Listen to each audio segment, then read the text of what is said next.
Sejam bem-vindos a mais um episódio do Papo de Governo. Sou o William Reinaldo, sou o host desse podcast, também sócio da Russell Bedford do Instituto Bertol, responsáveis pela organização do nosso podcast, onde a gente tem estrutura tanto em Florianópolis, com estúdio, quanto aqui em Porto Alegre. E sigo gravando de Porto Alegre, conforme vocês vão ver no fundo, o nosso convidado segue muita chuva aqui em Porto Alegre também. Pessoal, o Papo de Governo, ele, obviamente, por a gente estar em período eleitoral, inclusive estamos próximos já, né, aí das eleições, ele acaba abordando muito assuntos de políticos, né, da questão do voto consciente, dentre tantas coisas que a gente já vem falando nos outros episódios. Porém, governo ele é um pouco mais amplo que isso, né, que envolve a gestão pública, dentre outras questões. E aí eu trago aqui para vocês uma situação de oportunidade. Por que eu falo isso? A gente está no mercado que tem alguns segmentos. Segmentos privados, tem os contratos por adesão, e também tem o segmento público, onde a gente consegue trabalhar, comercializar serviços e produtos através de licitação para o mercado público. E a gente está falando aqui de um mercado que tem cerca aí de, nos últimos 2 anos, 70 bilhões de reais em contratação de serviços e produtos. Esse ano a gente deve fechar na casa de 1 trilhão de serviços e produtos. Então é algo muito atraente para você, empresário, também trabalhar, né? Ou aí você, colaborador de alguma empresa, né? E não vende ainda para o mercado público, quem sabe chamar a atenção, né, da diretoria olhar para esse mercado.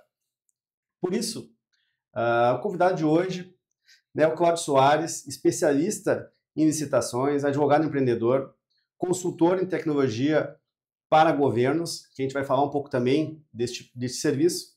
Cláudio, muito obrigado por ter vindo, né, conciliar aí, eu sei que a tua agenda é bem corrida, obrigado por fazer parte, né, do nosso episódio aí do Papo de Governo. Muito obrigado, William, muito obrigado a todos aqueles que estão nos assistindo, é uma grande satisfação, uma grande honra estarmos aqui hoje, participando do Papo de Governo do Instituto Bertol, tentando colaborar um pouquinho acerca de um tema que é tão complexo, muito desconhecido, repleto de mitos, de obstáculos, de barreiras e também de sonhos, né? Que é a área de venda ao governo.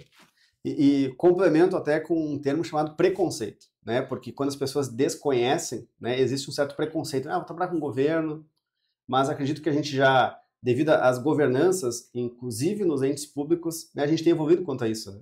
Exatamente. A gente estava agora acompanhando a abertura do podcast, você comentando a respeito do que significa governo, né?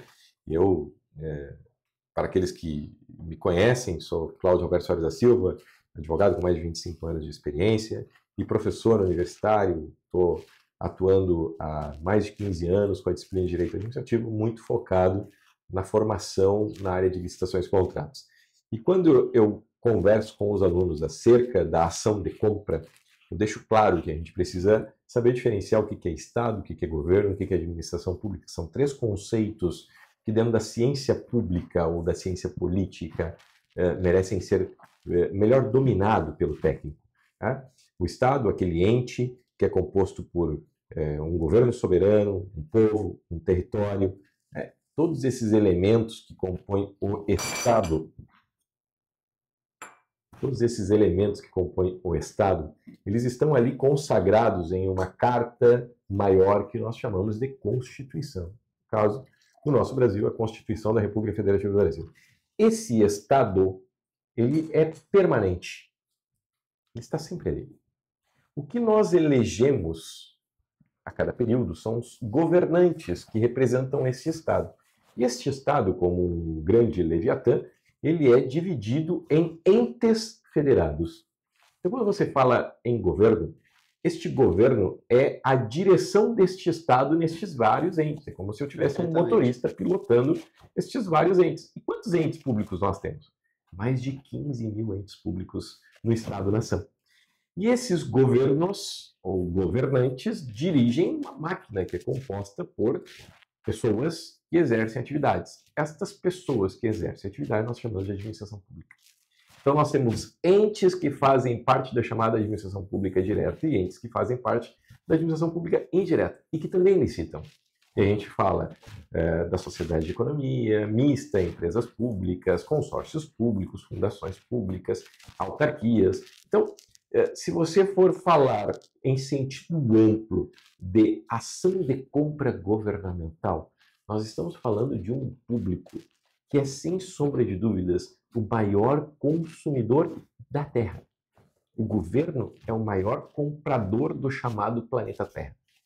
E você, que está nos ouvindo agora, empreendedor de médio, de pequeno, de grande porte, qual é o percentual do seu faturamento que você obtém vendendo para o governo?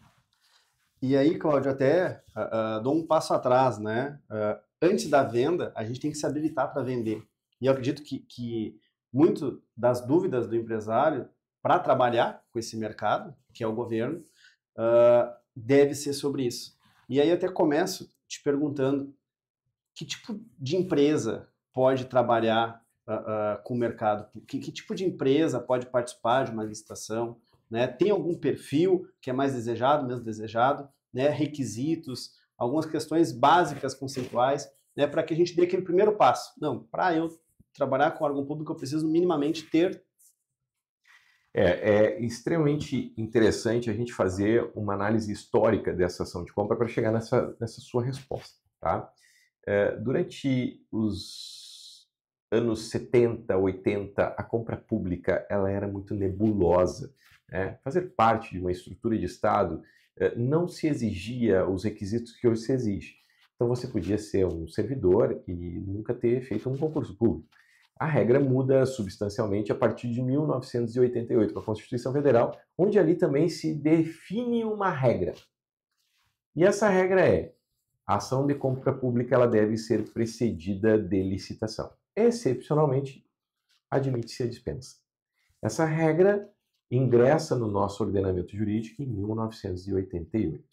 No início da década de 90, nasce a 8666, então Lei de Licitações e Contratos, que traz este procedimento, ou seja, este passo a passo para a ação de compra.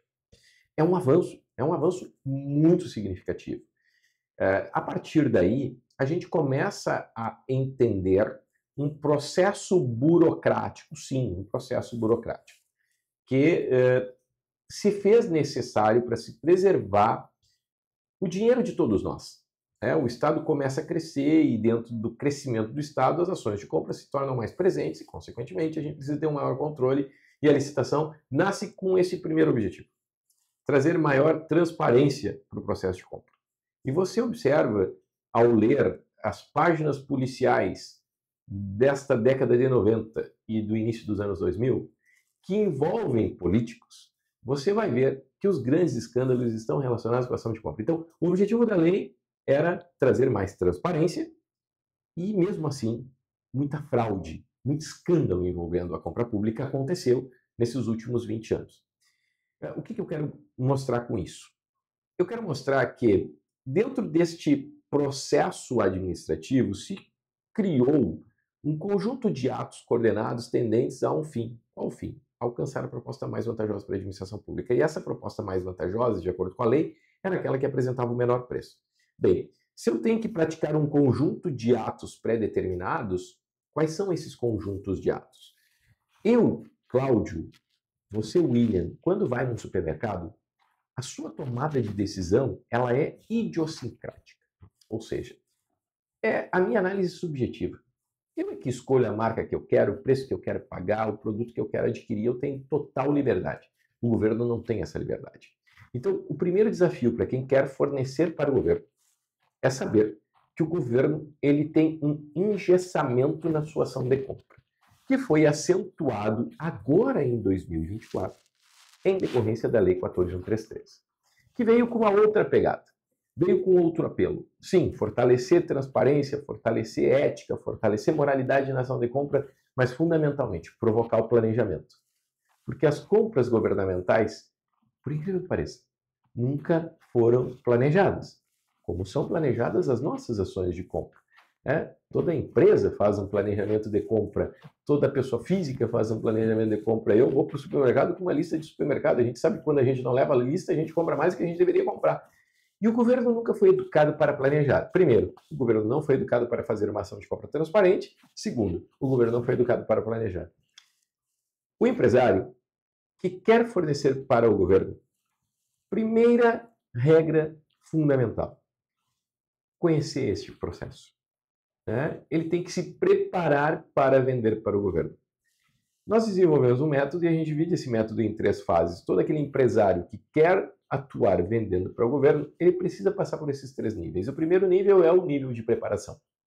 Ele tem que organizar a sua documentação, organizar a sua cadeia de distribuição, organizar a sua cadeia de fornecedor, porque ele precisa encontrar o menor preço, ele precisa ter a melhor gestão documental, ele precisa ter acuidade fiscal, ele precisa ter compliance, ele precisa ter elementos que lhe tornem diferente dentro do mercado.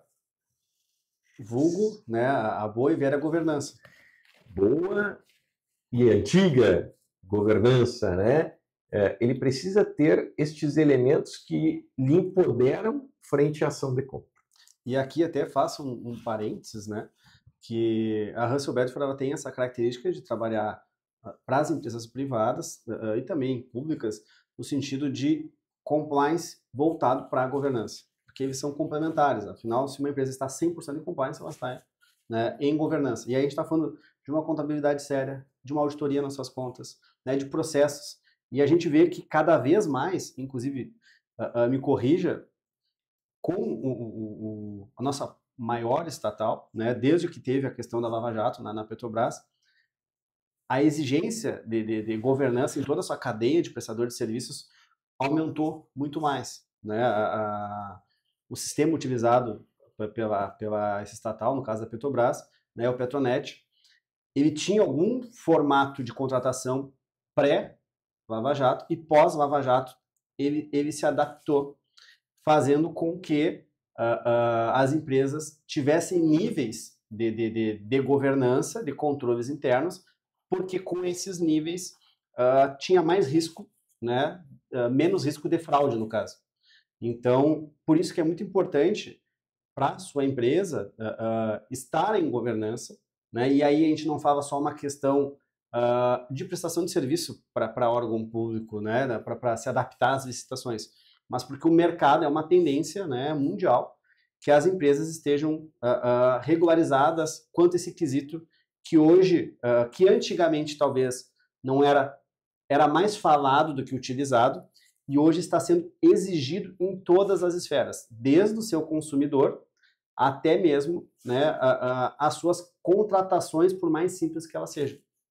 Então, por isso que é muito importante vocês conhecerem empresas, seja Russell, sejam outras, de consultoria especializada em deixar a sua empresa em compliance, né, em governança, para que quando surjam oportunidades ou para o seu crescimento sólido, né, você esteja apto para isso. Né? Então, a governança é algo hoje muito mais praticado.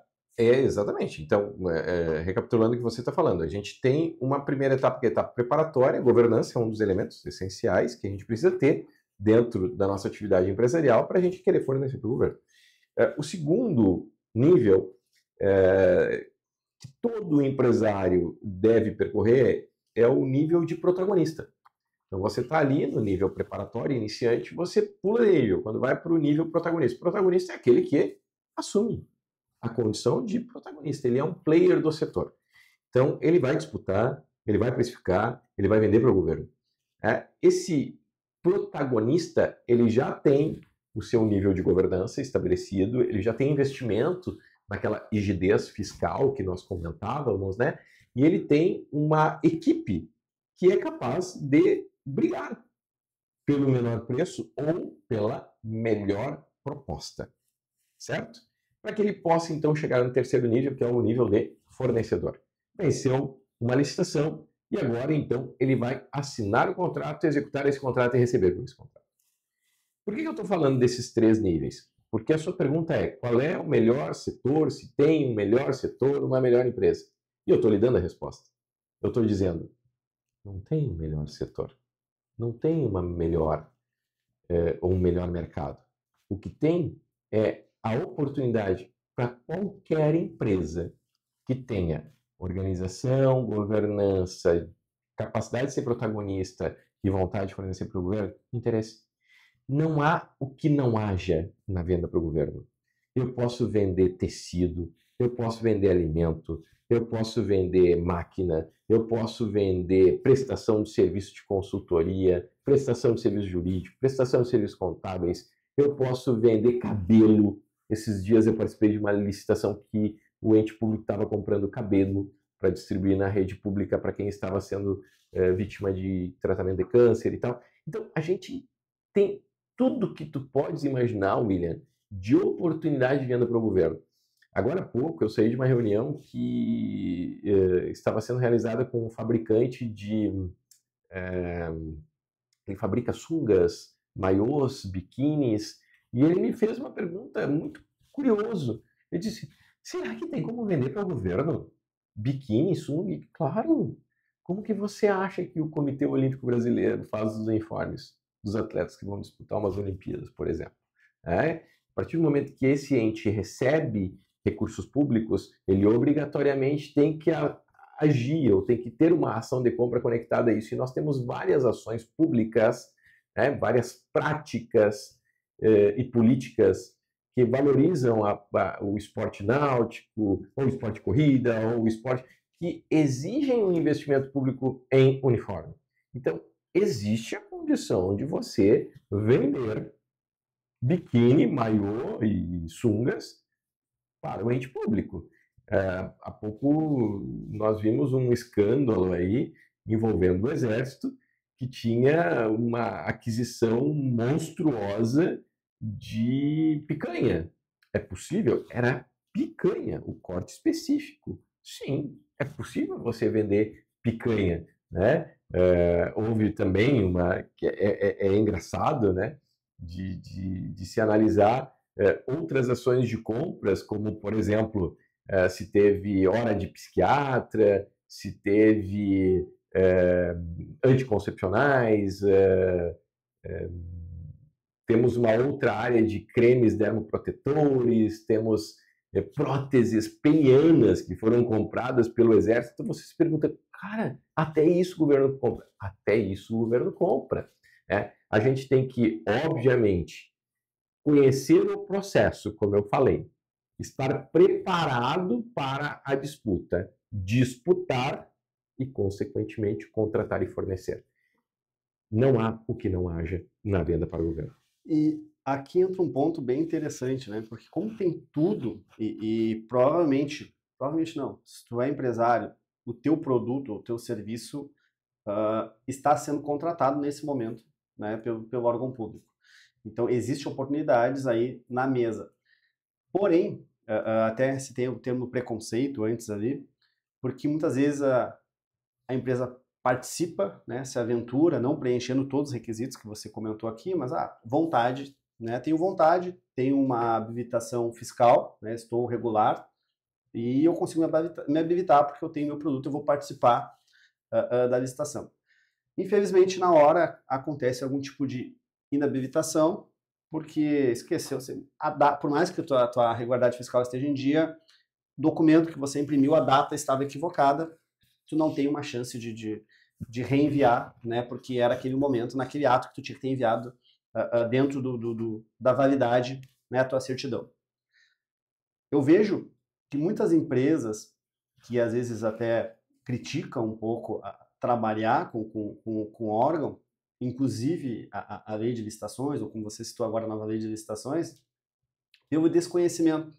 Porque o empresário, ele tem por foco o seu produto, não o comercializar o seu produto com o mercado público, porque uma coisa é a gente vender para o mercado privado, utilizar nossas redes sociais, utilizar o marketing, utilizar a sua área comercial, mas a área de licitações, ela depende muito de consultorias que têm expertise em conseguir que você se enquadre e se habilite, que talvez este seja o melhor caminho, porque a gente está falando de inúmeros tipos de editais, inúmeros tipos de habilitação, inúmeros tipos de requisitos, e as empresas acabam caindo no equívoco de acreditar que é simplesmente pegar e enviar um X documento através de um vendedor comercial privado, né, para ente público. Você acredita que esse é um dos erros? Tem alguns outros erros que são mais comuns, assim, que às vezes a gente acaba vê um valor estimado, né, de uma contratação, vou me desgastar em enviar documento, vou participar de um pregão presencial, né, vou ter investimento para isso, mas às vezes a preparação não está tão em dia. Isso é alguma coisa que a gente consegue identificar que acaba fazendo com que as empresas não consigam se jogar de cabeça em, de fato, comercializar com o mercado público.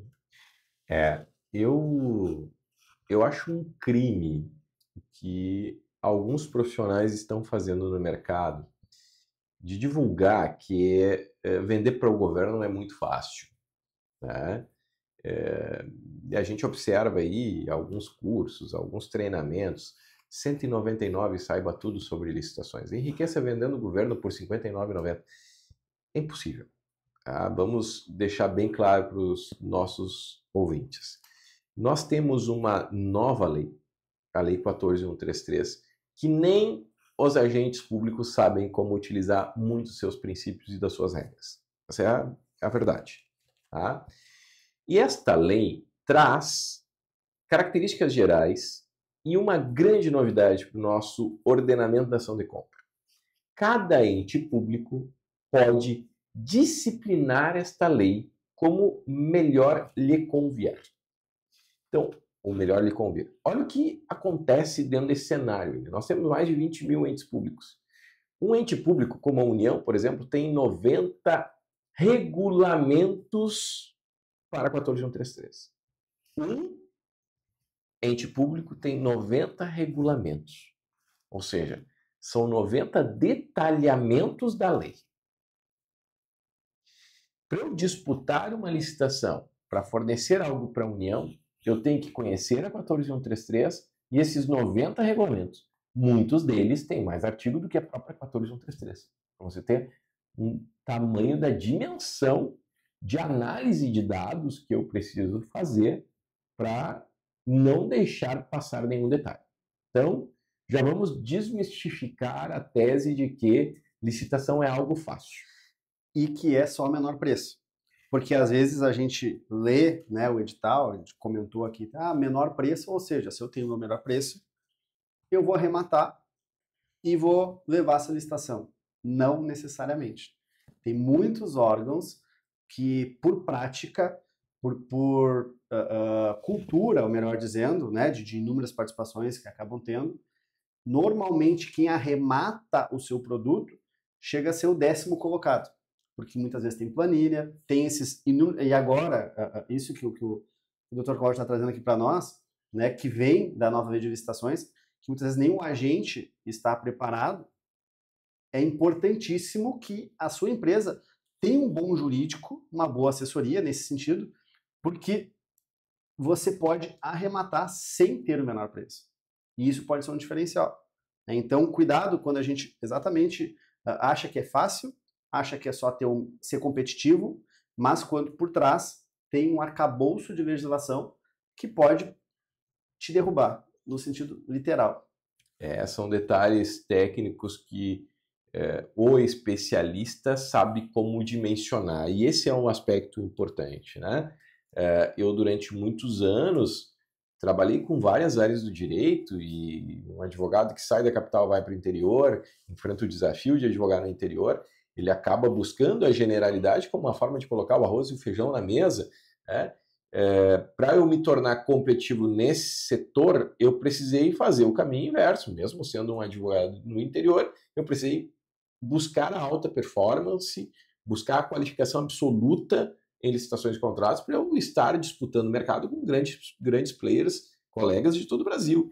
E este trabalho de qualificação, ele não se consolida da noite para o dia, porque além de você precisar conhecer dos aspectos legais e das imposições normativas, você tem a experiência do dia a dia nas disputas, nas vitórias e nas derrotas. E quando você coloca que há entrelinhas, há entrelinhas. E a gente tem que saber onde estão essas entrelinhas. e é o especialista da área, o técnico, aquele que tem 20, 25 anos de experiência, que tem a facilidade de encontrar essas entrelinhas. Eu não estou dizendo que um profissional júnior não tem a capacidade de fazer isso. Tem também, mas ele vai queimar muito mais energia. Vai ter um custo de hora, vai ter um custo de trabalho muito maior para ele.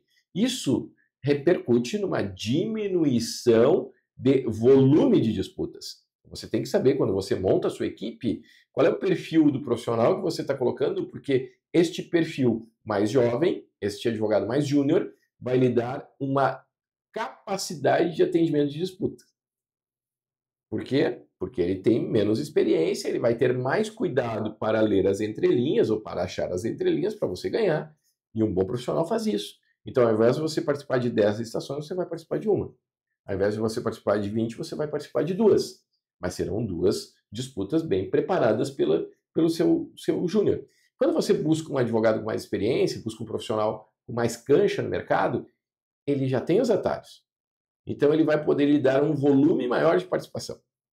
E por que eu estou dizendo que esse volume ele é importante? Porque quanto mais tu investires nas disputas, que é a fase 2, lembra das 3 fases, recapitulando, a preparação, o protagonismo e o fornecedor, quanto mais tu investires na fase de disputa, mais tu aprende.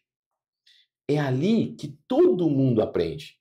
Mesmo eu sendo um advogado sênior hoje, aprendo muito, porque cada setor tem a sua particularidade. Vamos lá, recolhimento de resíduos. Cara, tem uma norma técnica que é exigida própria daquele setor. Tem um certificado próprio daquele setor. Tem um detalhe típico daquele setor. Uma regrinha lá na NTT que eu preciso buscar para justificar a inabilitação de uma empresa, que não tem aquela ANTT para transportar aquele determinado tipo de resíduo. E muitas vezes na própria fase do edital, da divulgação, você consegue identificar que não tem esse requisito e que é algo que é exigido. Porque, que nem a gente está falando do emaranhado de normativos e que cada segmento tem eles, então na falta de tem que ser exigido. E aí, então, antes mesmo da disputa, os advogados que têm, as consultorias que têm mais experiência, elas já vão impugnar para que se solicite, né? E que tenha aquele requisito, que é o requisito que você, empresário, que é daquele segmento, tem. Então, óbvio, você tem que ter isso exigido também no edital. Exatamente. E assim, né, são muitas ações que têm que ser tomadas e cuidadas na hora de participar. Exatamente. E esses detalhes é que vão corroborando com aquilo que você colocou antes. Nem sempre o vencedor é aquele que apresenta um menor preço. Claro, William, é importante a gente ter em mente que o menor preço ele impacta. Tá? Eu tenho um cliente que ele revolucionou o seu processo de compra. Vou trazer esse exemplo, porque são questões práticas importantes para a gente validar a nossa conversa. Ele é uma distribuidora de material de construção. E ele fornecia, para mim, fornecia para ti, produtos hidráulicos. E o que ele tinha lá? Ele tinha 2 marcas, que eram 2 marcas que ele sabia que não dava problema. Valor agregado. Eu e tu íamos ali, comprávamos aquela torneira, comprávamos aquela válvula e tá tudo certo, produto de valor agregado. Ele, cara, eu garanto, se tiver algum problema, tu vem aqui, eu troco. Mas essas 2 marcas nunca me deram problema. Perfeito. Quando a gente vai para a primeira licitação, preparamos a documentação, saiu da fase de preparação, agora vamos assumir o protagonismo. Vamos para a disputa.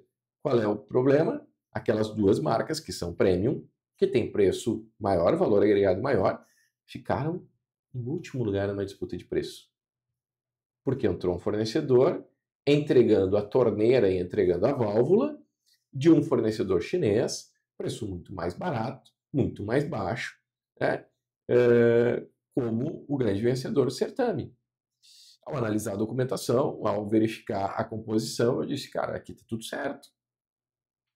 Vamos para uma segunda disputa. Fomos para uma segunda disputa, novamente. Quem vence?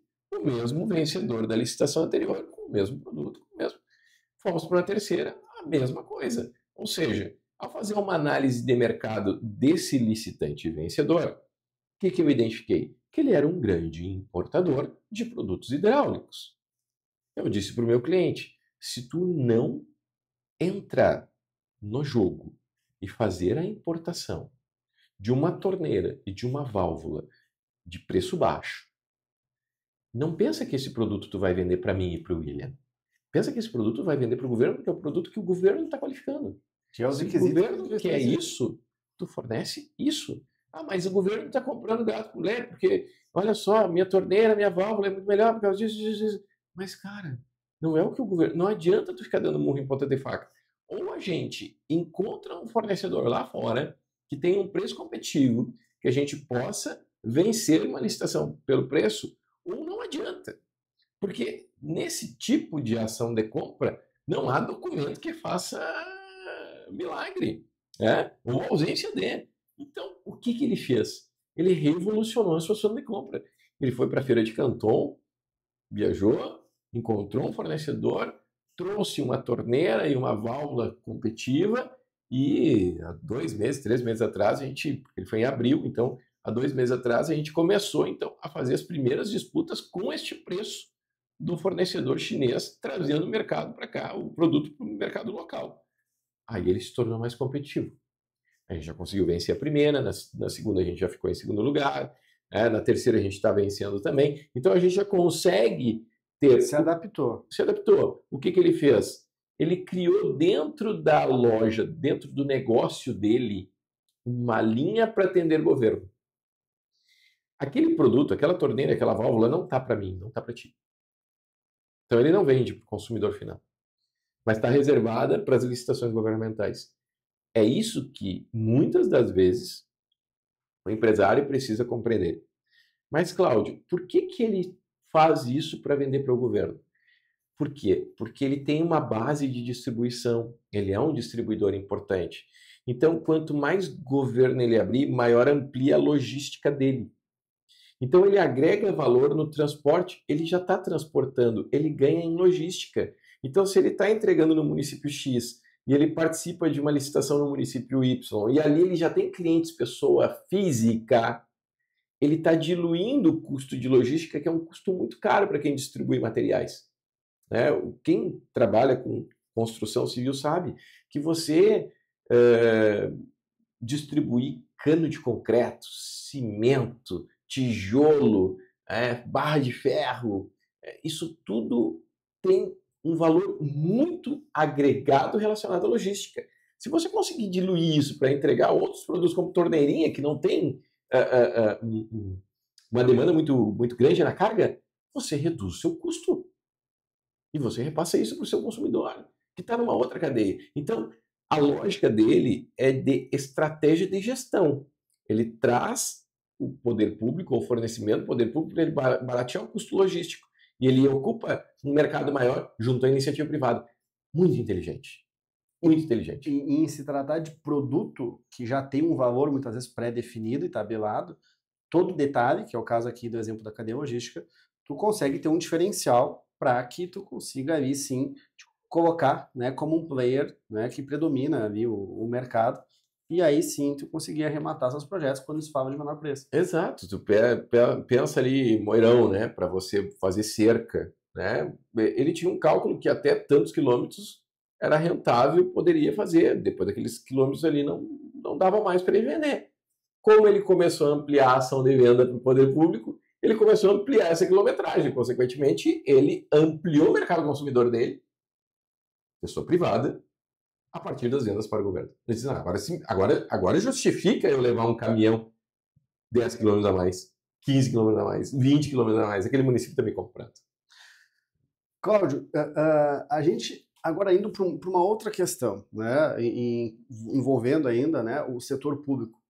A gente está falando aqui de como vender para o setor público, né? Que a gente está falando da lei de licitações, da nova lei de licitações. Por outro lado, tem um tema que, conforme a gente disse, cada vez mais, né? Se tem um exemplo no início, que o empresário tem que focar, né, no seu produto e deixar para o meio, de repente, para as assessorias, para os especialistas. Focar nisso.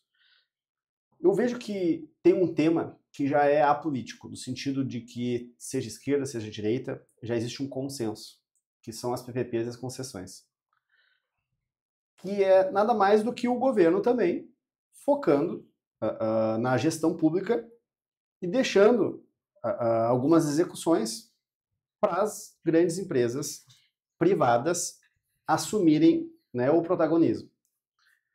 Neste caso, a gente invertendo um pouco, não só vender para o mercado público, mas, por um lado, como a gente também tem aqui os ouvintes que é gestão pública, existe uma dificuldade, porque muito se fala em PPPs e concessões, já é uma realidade, uma prática de muitos municípios, já é pauta de governo de todos os partidos,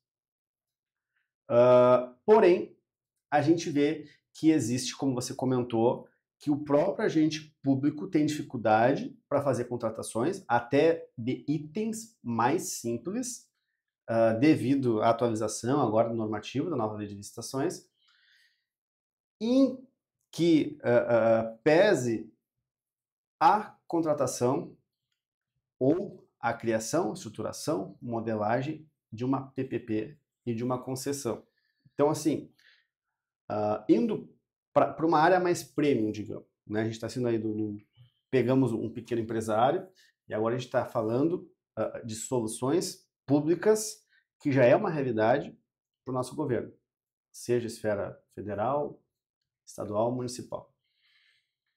Você acredita que existe de fato essa dificuldade agora não só em você ser contratado, você como concessionário ser contratado, mas antes, fase interna, de conseguir estruturar, né? Esses municípios menores estão preparados, dentro do seu jurídico, que muitas vezes é limitado, para fazer uma estruturação, uma modelagem, uma PPP, uma concessão, ou a gente acaba também entrando na questão da assessoria, da importância que é buscar essas empresas que já têm conhecimento, para que façam um projeto robusto. Afinal, concessão, uma coisa que tu vai ressaltar também, a gente está falando de um período maior, né, de contratação. Como que você vê que o mercado público nacional está vendo e preparado ou não para as PPPs e para as concessões? Porque muito se fala, mas a prática ela parece ter uma outra velocidade do interesse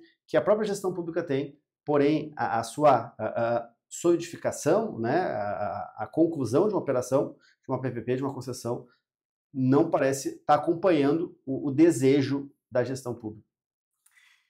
William, é uma pergunta extremamente complexa, porque eu acompanho e qualifico municípios por este Brasil afora. E o que eu enxergo é uma deficiência absurda das equipes que fazem ação de compra. Tá? Sem sombra de dúvidas, os melhores, isso é surpreendente, tá? Mas os melhores profissionais da área de licitações e contratos estão vinculados ao poder público.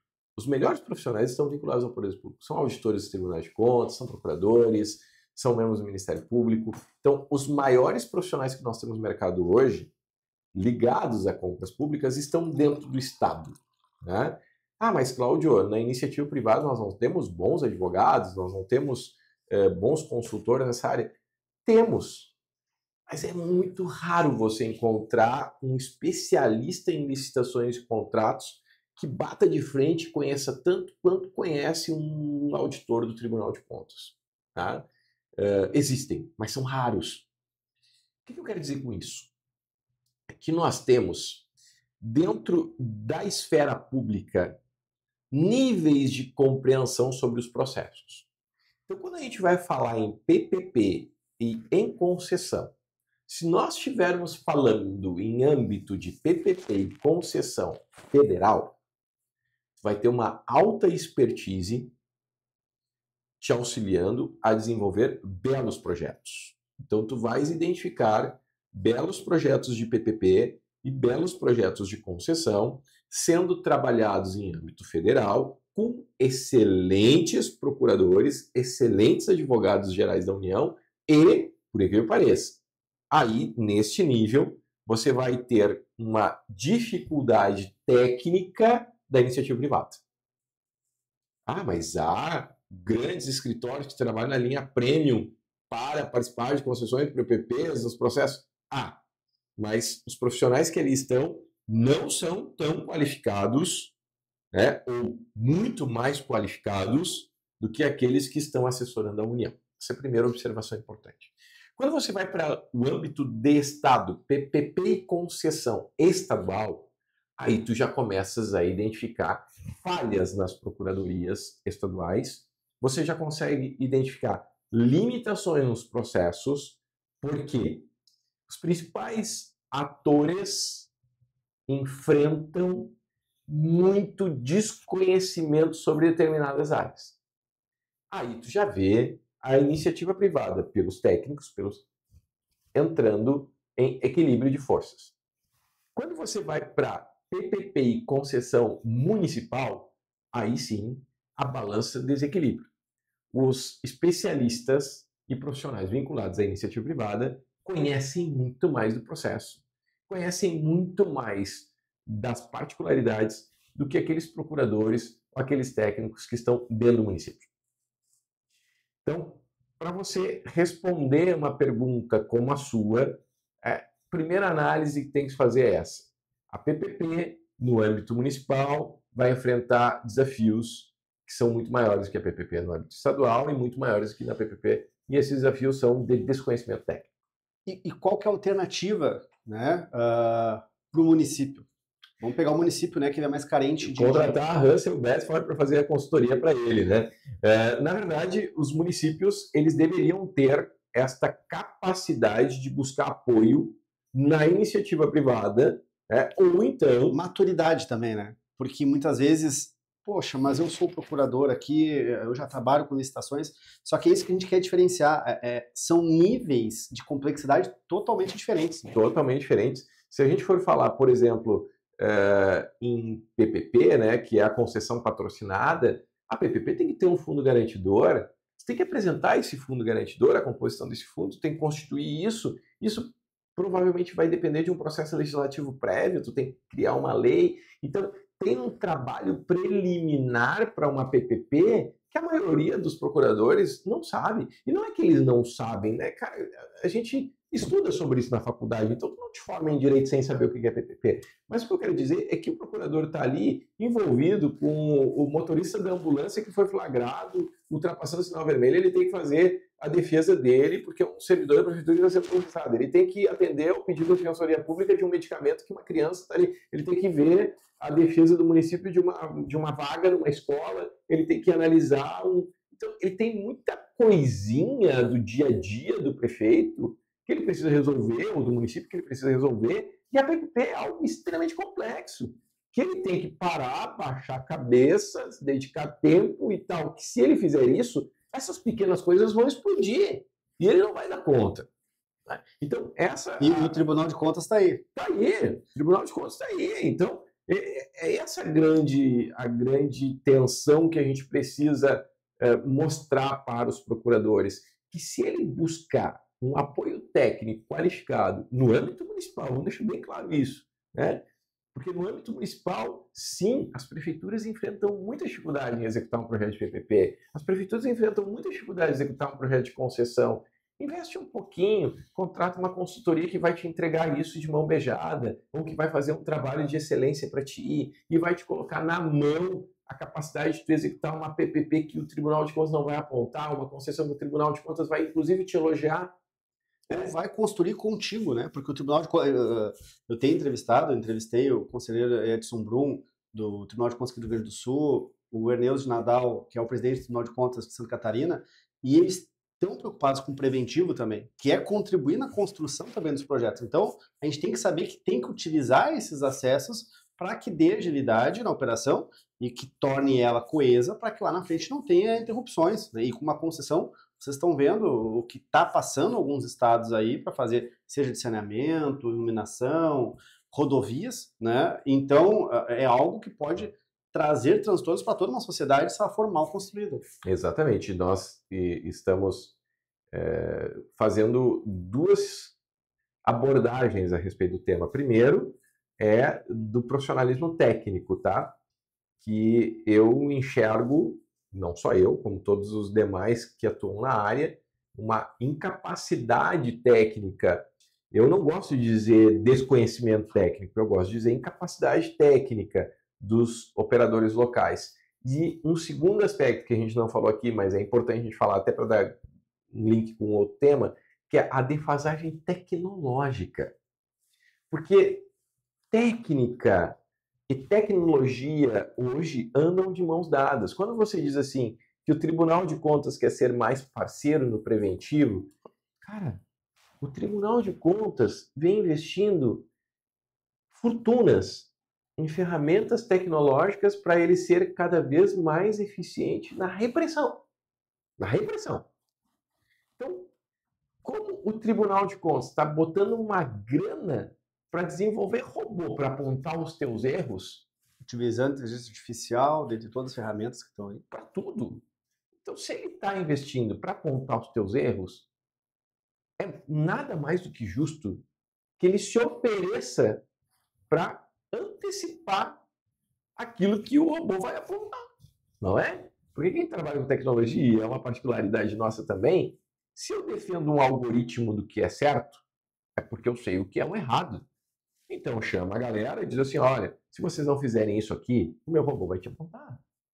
O robô não pode ser um bicho fechado a 7 chaves. E é isso que os tribunais de conta vêm se dando conta, desculpa a redundância, né? Mas ele vem identificando, olha, eu preciso mostrar para o município que o passo certo é esse. Que se ele der esse passo certo, meu robô não vai apontar. Agora, se ele não respeitar esse passo, meu robô vai apontar. Então, não é mérito, pelo meu ponto de vista, um tribunal de contas vir a público e dizer, o robô fulano identificou 50 mil irregularidades em licitações no ano no estado X. Para mim isso não é mérito. Para mim isso não é mérito. Porque se ele tem um robô, ele tem um algoritmo do que é certo. Se ele tem um robô que tem um algoritmo do que é certo, ético seria ele mostrar para todos o que é o errado. Tu entende? Por que o certo vai ficar nebuloso? Eu quero saber o que é certo. O que o teu robô aponta? Deixa eu entender o que o teu robô aponta, porque se o teu robô aponta isso, eu quero atender a isso. Eu não quero ser um dos 50 mil processos. Então, essa transparência e essa abertura que o Tribunal de Contas está dando só é possível de você compreender e de você acertar se estiver disposto a investir em tecnologia. E esse é o problema dos municípios. Muitos dos municípios nem banco de dados possuem para fazer esse cotejo com as informações que o Tribunal de Contas vai mandar. Então, mesmo que o Tribunal de Contas diga o meu passo certo é esse, como o município não tem a tecnologia necessária para dar aquele passo, é melhor ele nem saber, então, e apostar que o robô vai apontar ele. Né? E até indo nessa linha, e nós agora, devido ao horário, né, estamos caminhando para o final, tem uma última pergunta para te fazer, que envolve a inteligência artificial, né, a tecnologia, os robôs, enfim. O que tu acredita, e é uma das tuas áreas, que a gente deve esperar? Qual que é o futuro das licitações? E quais soluções que tem no mercado que, de repente, os municípios já podem começar a estudar, ou avançar, ou contratar para estarem melhor preparados? E se o MetaGov ele preenche algum desses requisitos, né, que é uma solução que eu sei que você tem? Eu sou um pouco polêmico nessa temática, né? Eu defendo que, por ser a ação de compra um processo repetitivo, veja bem, por ser a ação de compra um processo repetitivo, como na tecnologia a gente diz que todo processo repetitivo é solucionado por robô, eu defendo que num futuro não muito distante, a ação de compra será capitaneada por robôs. O que isso significa dizer? Que nós não vamos ter servidor público dentro desse processo. E só teremos servidor público dentro desse processo se o agente público tiver interesse que esse processo seja falho. Aí são outros interesses. Né? O prefeito, o governador, o presidente, se ele quiser que não haja problema na ação de compra, ele vai adotar os seus robôs. E nós não precisaremos mais ter seres humanos saindo em capa de jornal acusado de fraude em licitação. Por outro lado, nós precisamos ter sistemas que tragam essa segurança de que a ação de compra vai se dar da melhor forma possível dentro desse ambiente tecnológico. Hoje, por exemplo, nenhum sistema possui plataforma blockchain. Ou seja, quando eu encaminho a minha proposta, que em tese ela é sigilosa, você encaminha a sua proposta via sistema, só para aquele que está nos ouvindo entender, a ação de compra hoje, na forma presencial, praticamente não existe mais. Ela é 100% eletrônica. E essa ação de compra 100% eletrônica exige que eu mande a minha proposta e que você mande a sua proposta eletronicamente. Mas qual é a segurança que eu tenho que a minha proposta e a sua não foi rompida pelo sistema? Hoje a gente não tem essa segurança. Os tribunais de contas estão apontando isso. O que a MetaForGov apresenta de solução é uma tecnologia maior de segurança dentro desse processo. Tá? Hoje a gente está trabalhando essencialmente com o poder público. No futuro a gente vai trabalhar com a iniciativa privada. Mas hoje o que a gente está mostrando para os municípios é que a ação de compra, se ela for informatizada, digitalizada, tecnologicamente avançada, como a gente defende, as ferramentas que aí estão não são suficientes para assegurar essa segurança. Mais uma redundância.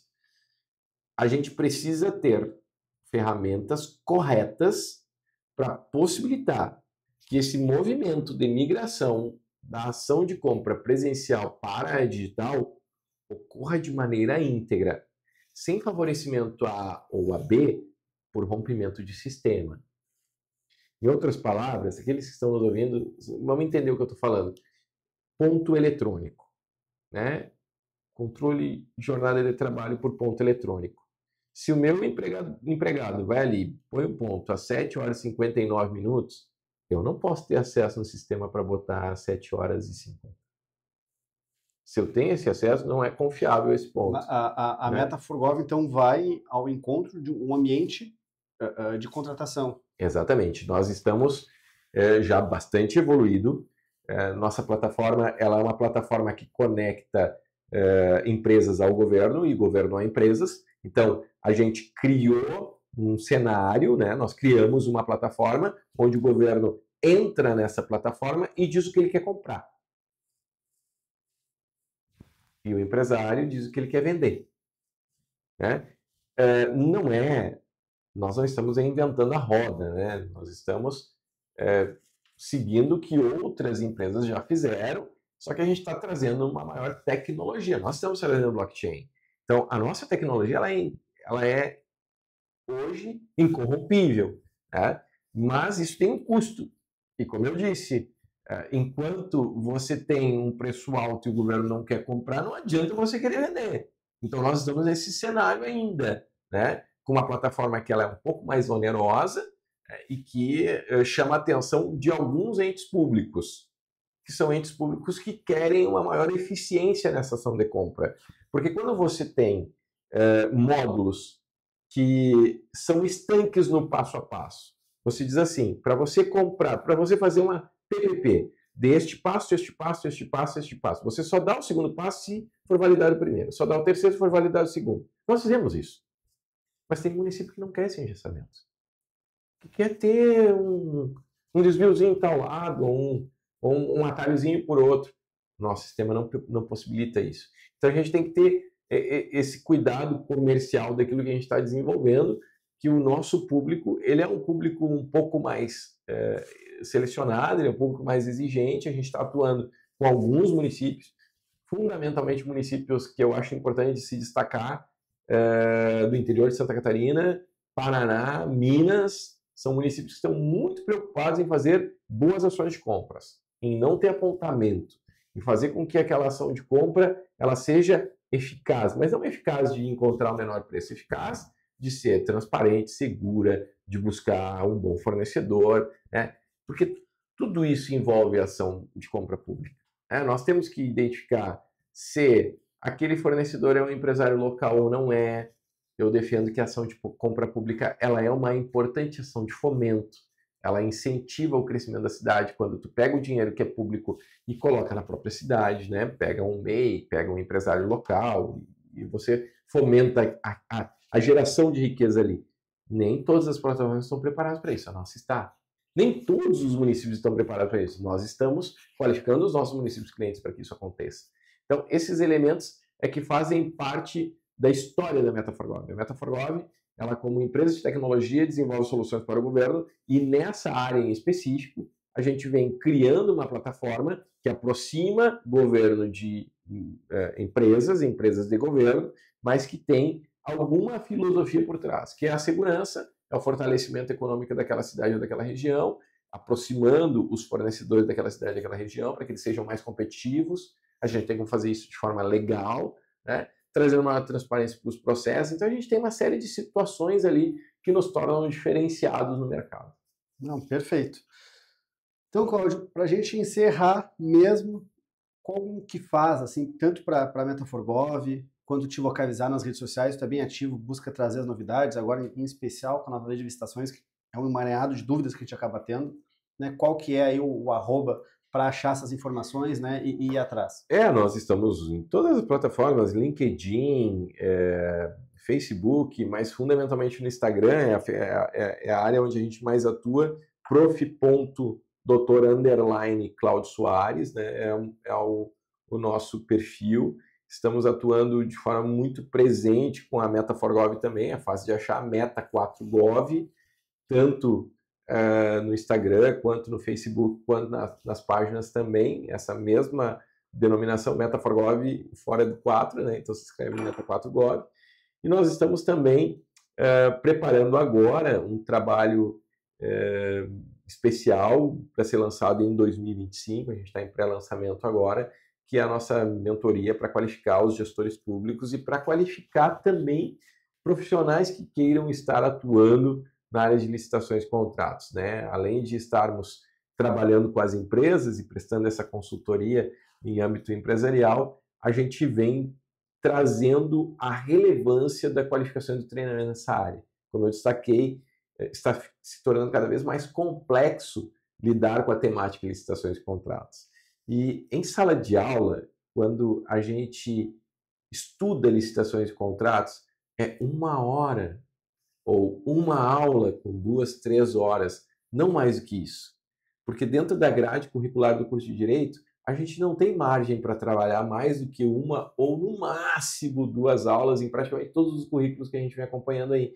Então, aquele que é bacharel em Direito, puro e simples bacharel em Direito, ele tem uma dificuldade técnica de lidar com o tema porque ele estudou muito pouco sobre o tema na graduação, né? E são poucos os cursos de pós-graduação de relevância que trazem situações práticas também importantes. Então, a gente vem trabalhando nesse processo de qualificação e treinamento que está mais focado no profissional e no agente público que está trabalhando na ação de compra. Então, perfeito. Vocês já sabem agora como localizar, como buscar mais informações, se atualizar, seja você ente público, seja você também empresário que busca comercializar com a gestão pública. Pessoal, obrigado, Cláudio, obrigado pela tua presença, pelo seu tempo e até o próximo episódio. Obrigado pela companhia de vocês. Tchau, tchau.